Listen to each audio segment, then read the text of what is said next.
Today's question comes from Gus in Massachusetts.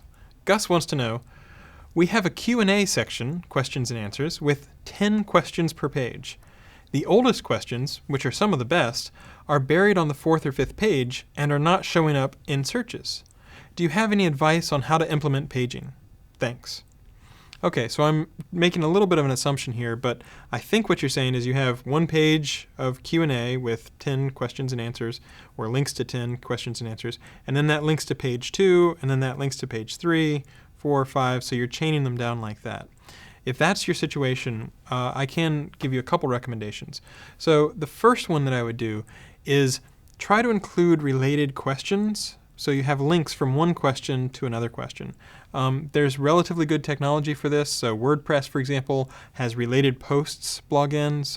There's several of those, yet another related post and related things like that. And what that lets you do is, as a user comes in, they finish one question, and then they get to see 4 or 5 questions that are sort of similar to that. And if they're still interested in reading about that topic, they can click on that and find the rest of your content.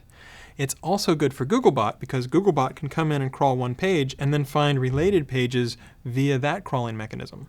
So that way, the way to get to a question on the 5th page doesn't have to be going through page 1 and page 2 and page 3 and page 4 and finally click into page 5 to find that question. Instead, they might click through to the first question and then find immediately a question on the 5th page that's related. In general, the more ways that people can sort of find easily content within the site, related is a great way to do it, that can lead to PageRank flowing within your site a little more easily sometimes.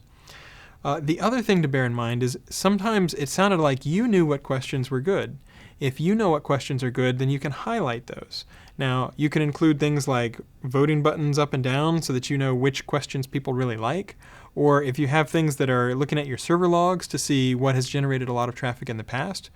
Any way you have to know these are good questions, you can highlight that, for example, on the root page. You could say, these are our top 10 or our top 25 questions of all time. Or, make sure that those are questions that show up a little bit closer to the root so that the Googlebot doesn't have to click through 20 different links in order to find those questions. So those are a couple ways that you can think about to sort of make it so that your content is a little more surfaced, a little more discoverable, and then that way both users and Googlebot might be able to find your content a little more easily.